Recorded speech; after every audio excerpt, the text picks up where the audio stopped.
दोस्तों, आज की इस वीडियो में हम आपका एक चैप्टर है मीराबाई। तो आज हम आपकी एक मीराबाई के चैप्टर को काफ़ी डिटेल में कवर करेंगे। प्लीज़ वीडियो को पूरा देखना ताकि सारी बातें आप समझ सकें। देखो दोस्तों, अगर आप वीडियो को पूरा देखोगे तो आसानी से आपको सारी बातें समझ में आएंगी। प्लीज़ वीडियो को पूरा देखना। तो चलिए बिना देरी के अपने टॉपिक को शुरू करते हैं। सबसे पहले बात कर लेते हैं मीराबाई के एक जीवन परिचय की। जीवन परिचय में इतनी सारी बातें हैं कि आधा चैप्टर हमारा जीवन परिचय को पढ़कर ही खत्म हो जाएगा। तो चलिए शुरू करते हैं। मीराबाई के जन्म के संबंध में विद्वानों में पर्याप्त मतभेद रहा है। नवीन अनुसंधानों के अनुसार अनेक प्रामाणिक तथ्यों के आधार पर उनका जन्म 1561 लगभग 1561 स्वीकार कर लिया गया है। मीरा का जन्म स्थान मेड़ता से कुछ दूर कुड़की नामक स्थान गांव माना जाता है। वे मेड़तिया राठौर वंश में उत्पन्न हुई थी, यह सर्वसम्मत है। देखिए दोस्तों, मीराबाई के जन्म को लेकर कई सारे विद्वानों में अलग अलग बातें फैली हुई हैं। मतलब कह सकते हैं कि विद्वानों में महिला सॉरी मीराबाई किस सन में इनका जन्म हुआ था, इसको लेकर काफ़ी मतभेद है, काफ़ी डिबेट है। लेकिन फिर भी कई सारे रिसर्च की गई है। उसके बाद आज के टाइम पर अगर हम देखें तो कई सारे विद्वानों ने इस बात पर सहमति बनी है कि लगभग, एग्जैक्ट नहीं लेकिन लगभग 1561 में मीराबाई का जन्म हुआ था। कहाँ हुआ था? तो वो स्थान एक गांव है, मेड़ता है, एक प्रमुख स्थान, एक मेड़ता है नाम का एक प्रमुख स्थान है, जिससे कुछ दूर कुड़की नामक एक गांव है और इस गांव में ही इनका जन्म हुआ था। ये बिल्कुल कंफर्म है कि इनका जो जन्म था वो मेड़तिया राठौर वंश में मीराबाई का जन्म हुआ था। अगर आप इनके जन्म के स्थान की बात करें तो ये राजस्थान में है।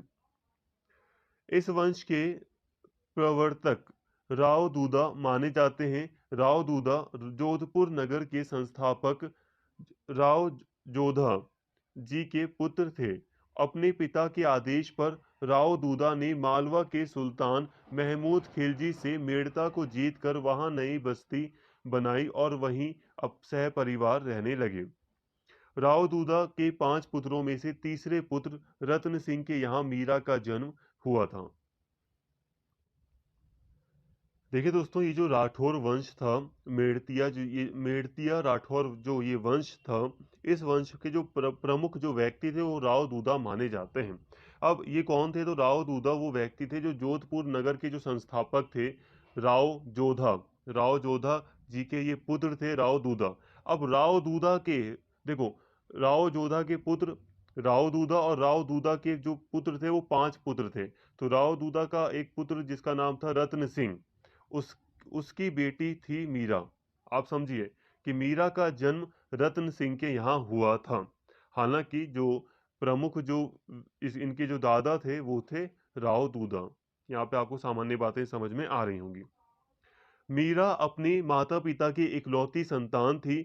उनके ताऊ वीरम देव का ज्येष्ठ यानी कि बड़ा पुत्र जयमल अपनी चचेरी बहन मीरा से विशेष आत्मीयता रखता था, क्योंकि वह भी वैष्णव भक्त था। जब मीरा 2 वर्ष की थी तभी उनकी माता का देहांत हो गया था। पिता का जीवन अनेक युद्धों में लिप्त होने के कारण अत्यंत व्यस्त था। अतः राव दूदा ने अपनी पौत्री, जो मतलब एक तरह से जो पौत्र होते हैं, मतलब जो अपना उनका जो पौत्री मतलब उनके बेटे की पुत्री। तो राव दूदा ने अपनी पौत्री मीरा को अपने पास मेड़ते में बुला लिया। इसलिए मेड़ते में ही उनका बाल्यकाल व्यतीत हुआ। तो देखिए दोस्तों, सिंपल सी बात है कि रत्न सिंह की बेटी मीरा थी और जो ये राव दूदा थे वो मीरा के दादा थे। अब इन यहाँ पर एक नाम आ रहा है जयमल। तो ये मीरा के ताऊ जी के एक बड़े लड़के थे, वीरम देव के बड़े लड़के जयमल थे। इनका काफी लगाव था मीरा के साथ। ऐसा इसलिए क्योंकि ये भी एक भक्त थे, वैष्णव भक्त थे। इसलिए ये मीरा से इनको काफी सहानुभूति थी। लेकिन क्योंकि उनकी उनकी माता की जल्दी ही देहांत हो जाता है और फिर जो पिता थे उनका जीवन काफी व्यस्त रहता है। इस कारण से जो राव दूदा थे उन्होंने अपने पास मीरा को बुला लिया था और जो बाल्यकाल था, जो उनका बचपन का जो जीवन था, वो राव दूदा के यहाँ पर ही उनका बचपन का जीवन बीता था। मीराबाई की विधिवत शिक्षा नहीं हुई थी। पारिवारिक भक्ति में वातावरण और समाज में प्रचलित लोकगीतों के प्रभाव स्वरूप मीरा की आत्मा का संस्कार और परिष्कार हुआ। मतलब यह है कि एक विधिवत जो शिक्षा होती है, वो एक पूरी तरह जो शिक्षा दी जाती है, ऐसी कोई शिक्षा एजुकेशन मीराबाई को नहीं मिली थी। लेकिन हाँ, परिवार में जो भक्ति में जो वातावरण था, मतलब जो पूजा पाठ होती थी, जो भगवान के प्रति जो स्नेह दिखाया जाता था, जो भक्ति की जाती थी, वो जो वातावरण था और जो लोक गीत वगैरह गाए जाते थे, संगीत वगैरह जो होता था, उससे मीरा को काफ़ी ज़्यादा शिक्षा मिली। साथ ही कभी-कभी राजमहलों में आने वाले सिद्ध सन्यासियों या रमते जोगियों के भक्ति में उपदेश ही मीरा की पाठशाला बने।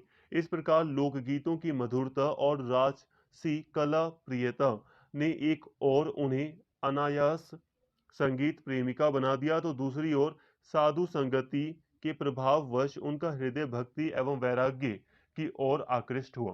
कहने का मतलब है कि जो मीराबाई थी, उनका जो मतलब विधिवत शिक्षा तो नहीं हुई थी, लेकिन फिर भी अब परिवार में जो भक्ति वगैरह की जाती थी वो हो गए, जो लोकगीत वगैरह गाए जाते थे। इसके अलावा राज दरबार वगैरह में या राजाओं के यहाँ राजमहलों में कई बार सिद्ध सन्यासी आते थे, बहुत सारे सन्यासी आते थे, जोगी आते थे, जो अलग-अलग उपदेश देते थे, भक्ति से संबंधित अपने विचार सामने रखते थे। तो मीराबाई ने इनसे काफ़ी कुछ सीखा, इनको ग्रहण किया और फिर इससे देखो लोकगीत वगैरह सुनने से क्या हुआ कि संगीत की वो प्रेमिका बन गई, मतलब उन्होंने भी संगीत गाना शुरू किया, संगीत उन्होंने भी पसंद किया और संगीत के माध्यम से उन्होंने अपने विचारों को भी व्यक्त किया।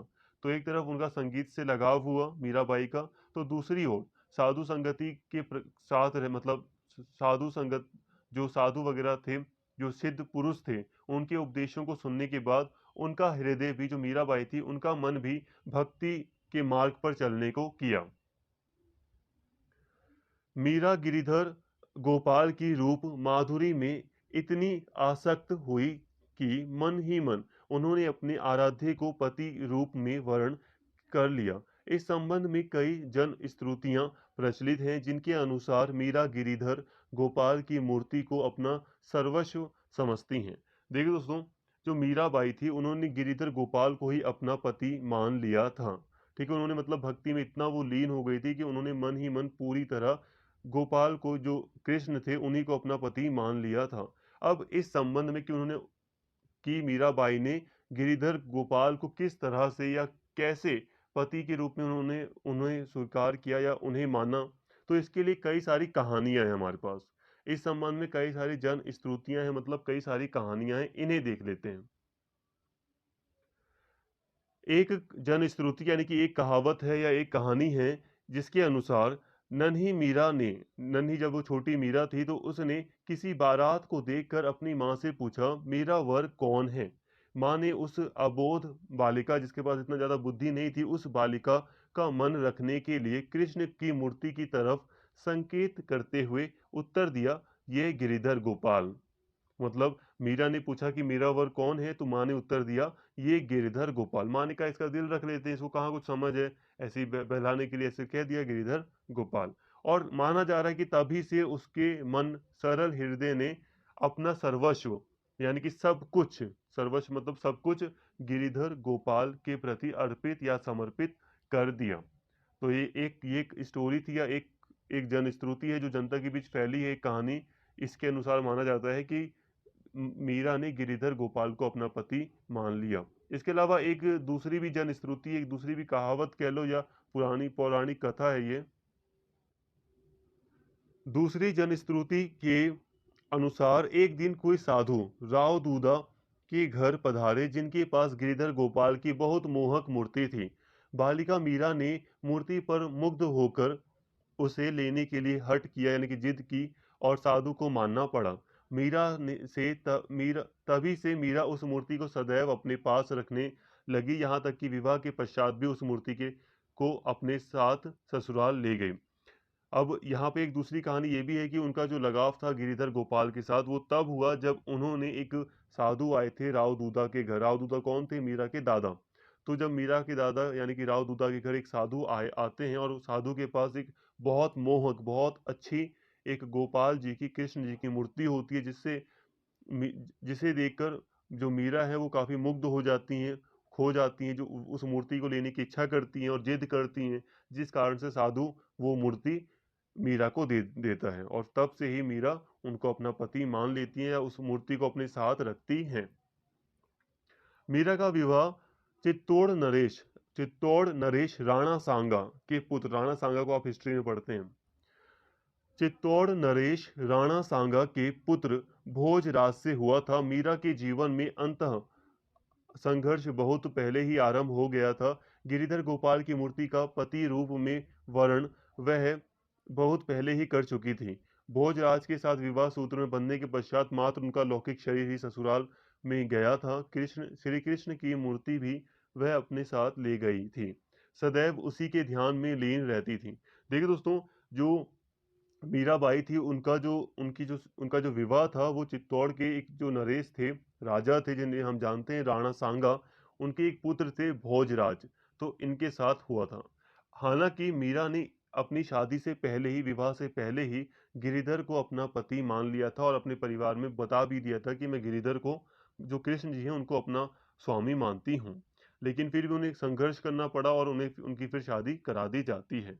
लेकिन उनका जीवन जो था वो काफ़ी संघर्षपूर्ण था और जब शादी हो जाती है तो विवाह सूत्र में बंधने के बाद उनका लौकिक शरीर ही उनके ससुराल जाता है, उनकी जो आत्मा होती है, उनका जो मन होता है वो गिरिधर में ही रहता है और सदैव वो श्री कृष्ण के ध्यान में ही लीन रहती थी। चित्तौड़ के रण बांकुरों की आराध्या देवी भवानी की अपेक्षा रसिक नटकर नागर कृष्ण की भक्ति उस राज परिवार में वाद विवाद और द्वेष का विषय बनने लगी। देखिए दोस्तों, आपने जब महाभारत देखी होगी तो आपने देखा होगा कि जो कृष्ण जी होते हैं, तो कई बार महाभारत में आप देखोगे कि कई किरदार कृष्ण जी को नीचा भी दिखाते हैं कि तुम तो एक ग्वाले हो, या कुछ ऐसा कि उन्हें ज़्यादा सम्मान नहीं दे रहे थे। महाभारत में आपने ऐसा कई बार देखा होगा। तो ये विचार यहाँ पर भी आपको दिखाई देता है कि जो कृष्ण जी थे, उनका जो स्वभाव था वो थोड़ा नटखट था, नटखट थोड़ा स्वभाव था और थोड़े शरारती थे। रासलीला जैसी कहानियाँ उनके साथ जुड़ी थी। तो कृष्ण जी को की जो पूजा आराधना थी वो ज़्यादा थी, लेकिन अब चित्तौड़ के रण में, यानी कि जब वो चित्तौड़ में उनका विवाह हो गया तो चित्तौड़ के परिवार में, राज परिवार में जो भवानी देवी थी, एक इन्हें कुल देवी कह लो, एक एक मतलब एक भगवान कह लो, एक देवी कह लो, इनकी जो पूजा होती थी वो ज़्यादा होती थी, इनकी मान्यता ज़्यादा थी। इसलिए चित्तौड़ के परिवार में, राज परिवार में कृष्ण जी की पूजा को इतना महत्व नहीं दिया जा रहा था, इसे गलत समझा जा रहा था। कृष्ण जी की पूजा पर काफ़ी राज परिवार में विवाद होने लगा। इसी बीच कुछ ही वर्षों के पश्चात उनके जो पति थे मीराबाई के, भोजराज, उनका देहांत हो गया। मीरा ने तत्कालीन प्रचलित प्रथा के अनुसार सती होना अस्वीकार कर दिया, क्योंकि उनके स्वामी तो अजर अमर और अविनाशी हरि हैं।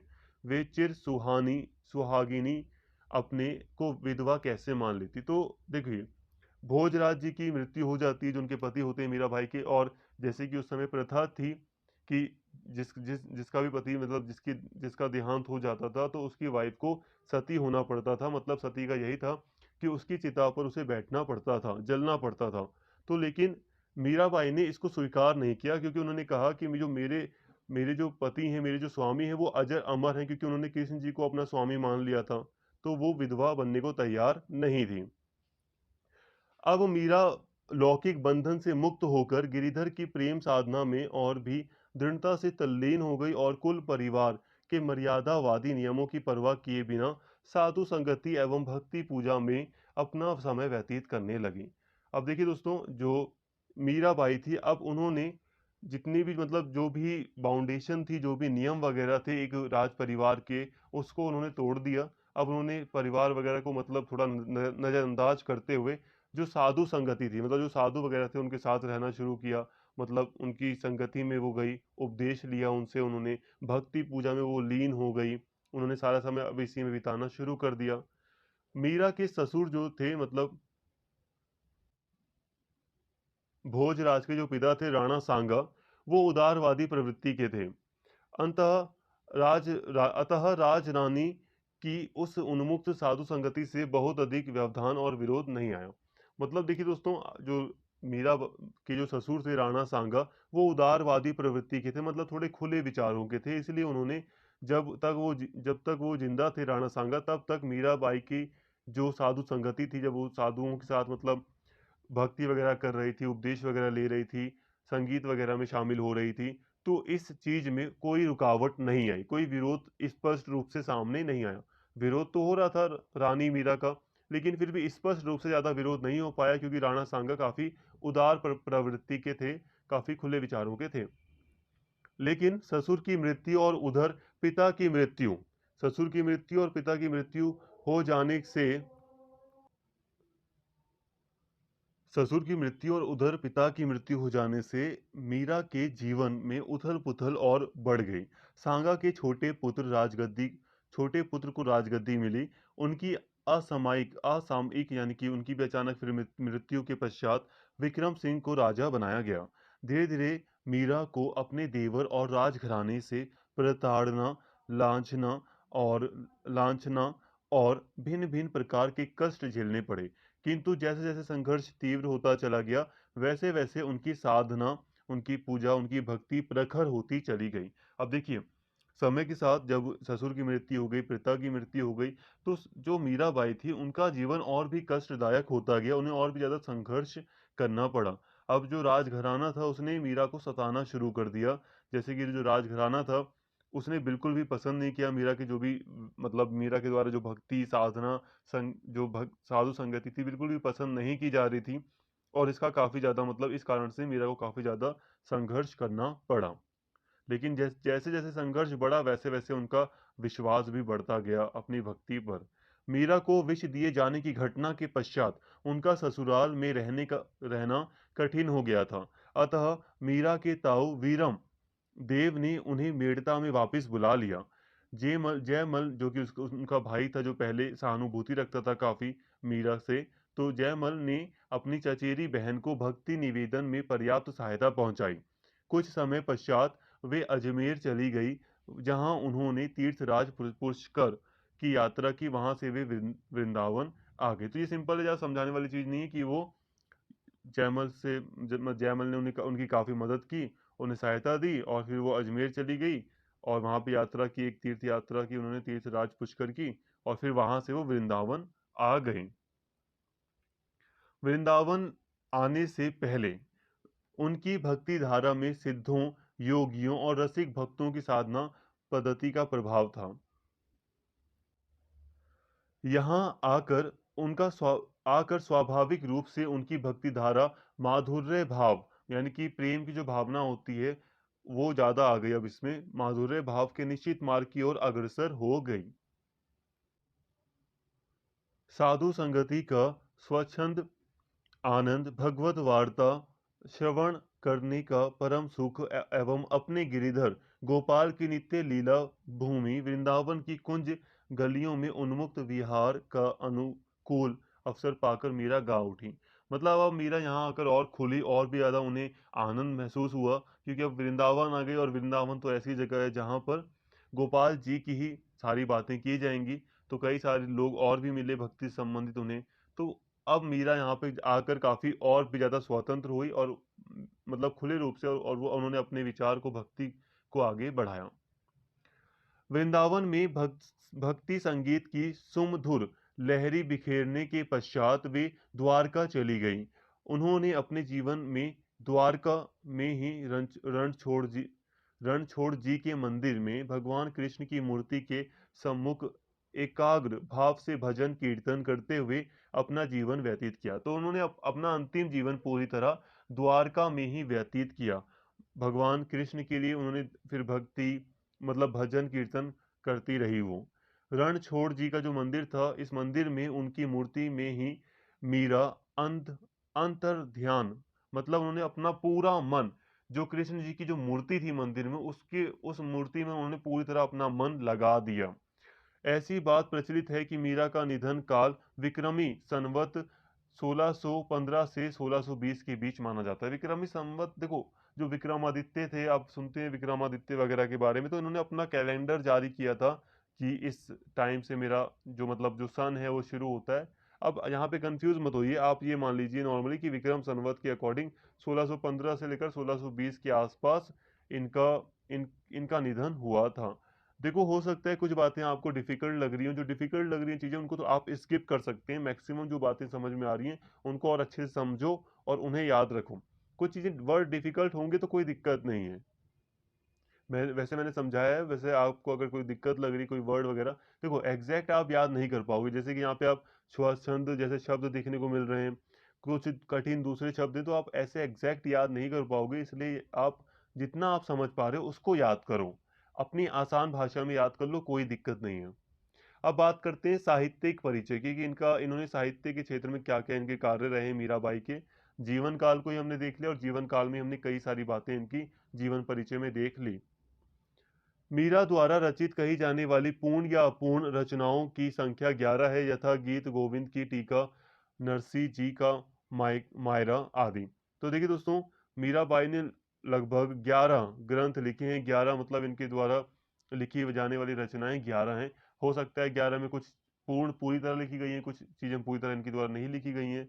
हालांकि इस पर भी मतभेद वगैरह बने हुए हैं विद्वानों के बीच, लेकिन फिर भी 11 मानी जाती है। यहाँ पे कुछ नाम दिए गए हैं।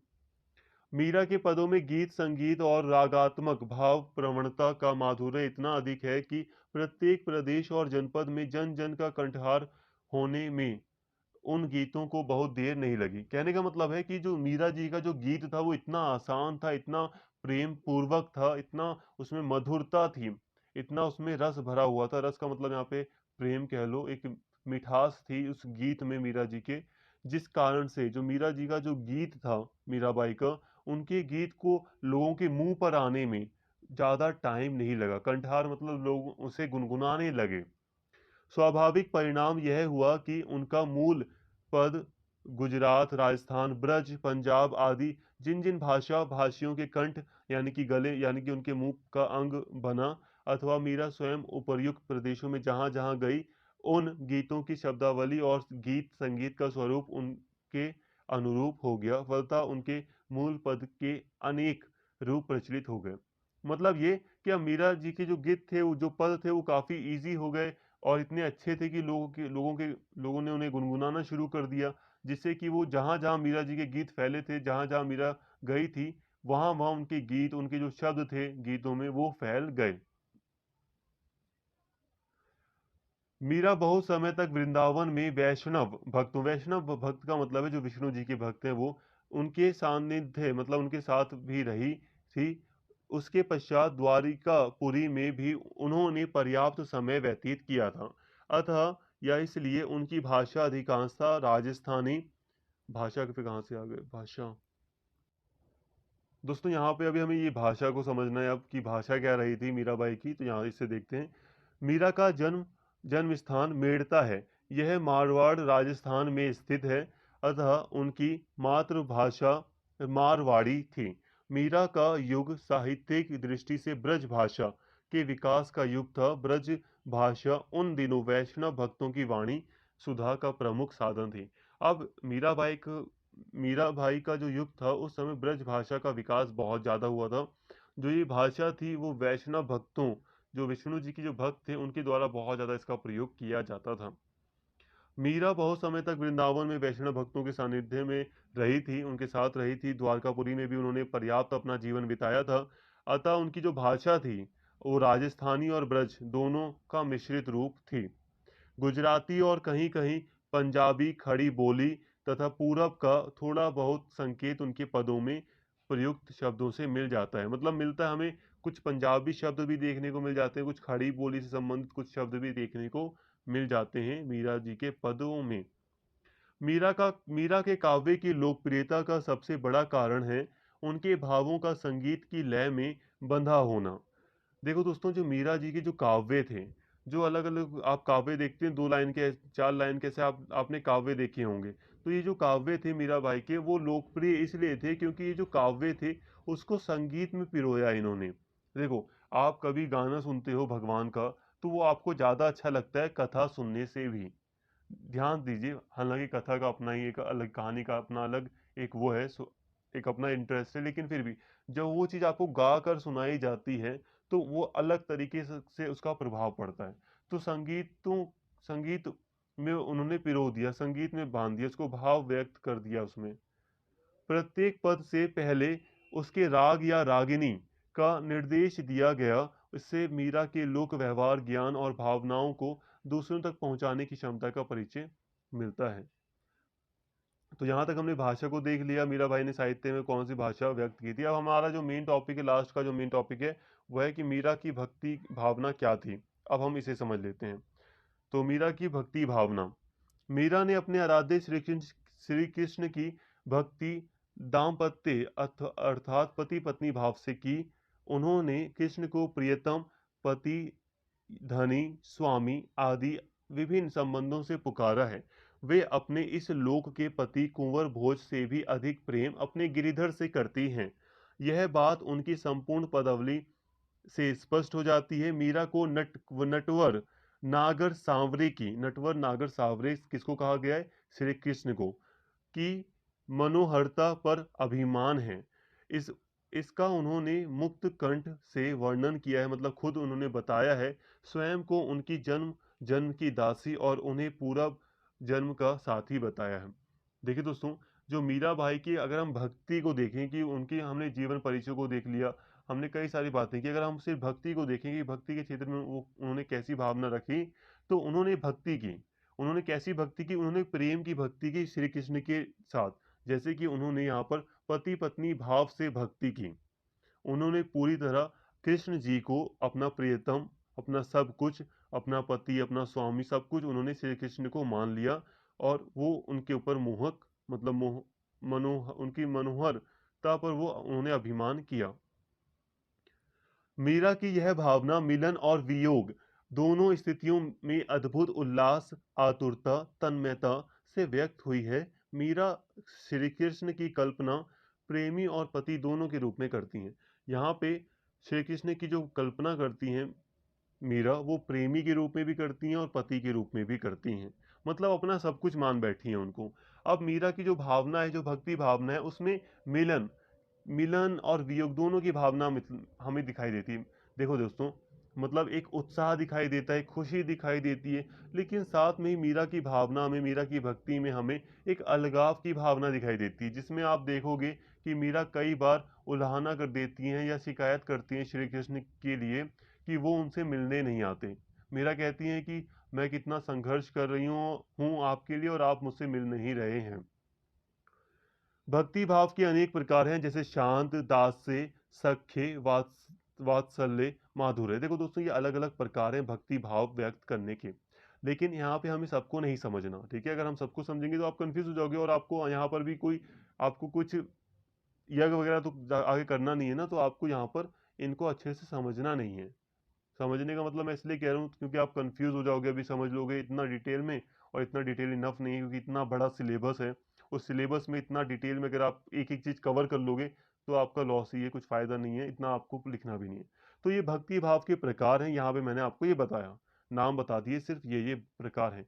अब यहाँ पे जो मेन हमारे लिए वो है माधुर्य।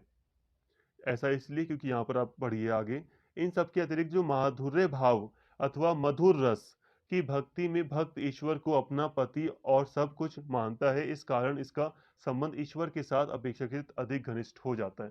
तो जो मीराबाई ने जो भक्ति का मार्ग अपनाया, वो कैसी भक्ति थी? वो माधुर्य भक्ति थी।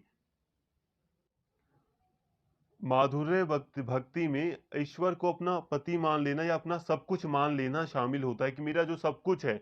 अब मान लीजिए कोई, जैसे कि मीराबाई एक लेडी थी तो उन्होंने पति मान लिया, लेकिन कोई पुरुष अगर ईश्वर को अपना सब कुछ मानता है तो वो भी माधुर्य भक्ति में शामिल होगा, कि सब कुछ मान बैठना, मेरा परिवार, मेरा सब कुछ। तो अगर ईश्वर को मान बैठता है कोई, तो वो भक्ति कैसी हुई? वो माधुर्य भाव वाली भक्ति हुई। यहाँ पे थोड़ा डिफिकल्ट होगा, बट ध्यान से जो मैं समझाता हूँ आप उसे बस समझो। जो डिफिकल्ट चीज़ है वो आसान हो जाएगी। सूरदास की गोपियों का कृष्ण के प्रति अनुराग और भक्ति भाव वस्तुतः भक्ति का ही रूप है। ऐसी भक्त स्थिति को अद्भुत पागलपन या दीवानापन भी कहा जाता है। इस प्रकार का प्रेम इंद्रियों के उपभोग और स्वार्थ लाभ वाला नहीं होता, मतलब इसमें कोई छल कपट नहीं होता। यह नितांत एक रस, स्वार्थ रहित, काम वासना से भिन्न विशुद्ध गोपी भाव कहलाता है। मतलब जब आप अच्छी भावना से, ये जो प्रेम भावना, जब अच्छी वाली बात करें, बिल्कुल जिसमें कुछ मतलब छल कपट ना हो, तो इसे हम गोपी भाव कहते हैं। यहाँ पे आप इसे समझिए गोपी भाव है क्या। देखिए सूरदास ने कई सारी कहानियां लिखी हैं जिसमें उन्होंने गोपी और कृष्ण जी की रासलीला के बारे में कई सारी बातें बताई हैं, कई सारी कहानियां लिखी हैं। तो गोपियां, ये जो कृष्ण जी की गोपियों के लिए मतलब गोपियों के द्वारा जो कृष्ण के प्रति जो स्नेह था, जो अनुराग था, उसी से ये गोपी भाव सामने आता है। और ठीक उसी प्रकार जिस प्रकार गोपियों ने श्री कृष्ण के प्रति अपना स्नेह दिखाया था, अपनी भक्ति दिखाई थी, जैसे कि सूरदास ने अपनी कहानियों में बताया है, उसी तरह जो मीराबाई थी उनकी भक्ति भी गोपी भाव की भक्ति थी। उनकी भक्ति भी गोपी की तरह ही भक्ति थी। वे अपने आप को ललिता नाम की किसी गोपी का अवतार बताया करती थी। जैसे कि कई सारी गोपियों की कहानियां है ना कृष्ण जी की से संबंधित, तो वो भी मीराबाई भी कहती थी कि मैं ललिता एक गोपी थी उस समय, पहले के समय जब कृष्ण जी थे धरती पर, तो उस समय ललिता नाम की गोपी थी, मैं उसका अवतार हूँ। तो वो अपने आप को उसका अवतार बताया करती थी। संभवतः इसी कारण मीरा कृष्ण से पुराना पुराना परिचय जोड़ती हैं, जैसे उनकी उनकी प्रीत पुरानी पूर्व जन्म को कौल, जन्म जनस, चैली आदि। इस तरह जो मीराबाई थी वो गोपी भाव की भक्ति को व्यक्त करती हैं और अपना एक पुराना कनेक्शन श्री कृष्ण के साथ जोड़ती हैं। वे अपने प्रियतम गिरिधर नागर को सदा पिव सय भरतार साजन वर आदि संबोधित करती है, मतलब अलग अलग नामों से वो पुकारती हैं अपने श्री कृष्ण जी को। वे उनके प्रेम में पागल हैं, उनसे एक निष्ठ प्रेम है, उनका गुणगान करती हैं। पाँव में घुंघरू बांधकर मंदिरों में साधुओं की संगत में नाचती गाती और भाव विभोर रहती हैं, उनके रूप सौंदर्य पर न्यौछावर रहती हैं। मीरा कहती है कि मैं तो प्रेम दीवानी हूँ, किंतु समाज के अज्ञानी लोग मुझे कुल नासी के तक कह देते हैं। वस्तुतः मीरा का सामंती विचारधारा से और जड़वादी मनोवृत्ति, जो पुराने विचार वगैरह थे उस समय के जड़वादी विचार थे, उससे संघर्ष चला जिसकी छाप उनके काव्य में मिलती है। तो देखिए दोस्तों, मीराबाई पूरी तरह यही व्यक्त करते हैं, उनके जो वाक्य थे, उनकी जो मतलब जो भक्ति थी वो पूरी तरह यही बताती है कि वो पूरी तरह एक सच्चा, जिसे हम सच्चा प्रेम कहते हैं, वो पूरी तरह उन्होंने अपने आप को श्री कृष्ण के प्रति समर्पित कर दिया था। उन्होंने श्री कृष्ण को ही अपना सब कुछ मान लिया था। श्री कृष्ण जी के सिवा उन्हें कोई दिखाई नहीं देता था, कोई सामान, कोई इंसान, कोई कुछ भी दिखाई नहीं देता था। और ऐसा ही हमें अपनी पढ़ाई के साथ भी करने की पूरी कोशिश करनी है कि हमें भी पढ़ाई के अलावा कुछ ना दिखाई दिखाई दे। मीरा का यह माधुर्य या गोपी भाव कोरी उच्च श्रृंखलता या और छिछोरा आवेश नहीं था। वास्तव में ये आत्मिक अनुभूति की सच्चाई पर आश्रित मर्यादा के अंदर रहने वाला प्रेम था। इसलिए उन्होंने बार बार साज श्रृंगार के नाम पर केवल शील व्रत ही धारण किया है। मीरा अपनी मौलिक सिद्धांतों और उच्च नैतिक आदर्शों के कारण तांत्रिक साधनाओं से नितांत परे थी। अतः कहा जा सकता है कि श्री कृष्ण के प्रति अगाध प्रेम और उनके आत्मिक तादात्म्य ने संबंध ने मीरा को माधुर्य भक्ति की प्रकाष्ठा तक पहुंचाया। उनका यह माधुर्य भाव उदात्त है, इसमें दार्शनिकता का आग्रह कम और अनुराग भावना, प्रेम भावना ज्यादा है।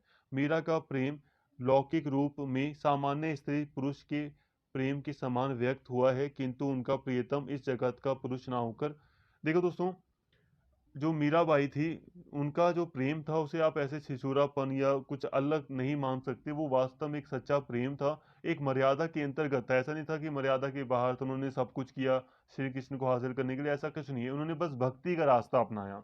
ऐसा नहीं कि उन्होंने काफी साज श्रृंगार किया, ऐसा कुछ नहीं है। उन्होंने सिर्फ शील व्रत ही धारण किया। शील व्रत क्या है? कुछ नियम वगैरह हैं, भक्ति से संबंधित कुछ नियम है, उसी को उन्होंने धारण किया। जैसे कि झूठ ना बोलना, चोरी ना करना, कुछ ऐसी चीजें, बस ऐसी चीजें थी। शील व्रत उन्होंने धारण किया। और इस तरह हम यहाँ भी मान सकते हैं कि पूरी तरह एक अगाध प्रेम, एक पूरी तरह प्रेम मीराबाई के द्वारा किया गया श्री कृष्ण को। और जो मीरा और जो श्री कृष्ण का जो प्रेम था यहाँ पर, वो एक सामान्य स्त्री पुरुष के प्रेम के समान ही यहाँ पर व्यक्त होता है, लेकिन फिर भी जो जो पुरुष है यहाँ पर, वो पुरुष ना होकर, जो यहाँ पे जो प्रीतम है वो पुरुष ना होकर वो परमात्मा है। कि श्री कृष्ण कौन है? वो परमात्मा है। तो यहाँ पे परमात्मा के साथ प्रेम किया गया। तो यहाँ तक हमने मीराबाई के पूरे चैप्टर को खत्म कर लिया। यहाँ पर हमने सारी चीज़ों को समझ लिया। नोट्स बस इसने इतने बड़े आपको इसलिए प्रोवाइड किए जाते हैं कि जो बच्चे बुक्स नहीं ले रहे, बुक्स नहीं है, किताबें नहीं, तो वो यहाँ से देखकर काफ़ी कुछ जो भी उन्हें समझ में आ रहा है, जो पॉइंट उन्हें सही लग रहे हैं, वो उसको ऐड कर सकते हैं। अगर मैं एक वीडियो बनाऊँ जिसमें बस मैं आपको बहुत छोटे-छोटे पॉइंट दूँ, ज़्यादा बस आपको ऐसे ही ऑलरेडी समझा दूँ, तो काफ़ी दिक्कत हो सकती है। यहाँ पे आप समझ भी रहे हैं और नोट्स भी देख रहे हैं, तो इससे काफ़ी बेटर तरीके से आप अपना आंसर राइटिंग कर सकते हैं। उम्मीद करता हूँ सारी बातें आपको क्लियर हो गई होंगी। तो दोस्तों, अगर आपको वीडियो अच्छी लगी हो तो प्लीज़ एक बार कमेंट ज़रूर करें, लाइक करें, वीडियो को शेयर करें। अगर चैनल को आपने सब्सक्राइब अभी तक नहीं किया है तो प्लीज़ चैनल को सब्सक्राइब कर लें। Thank you.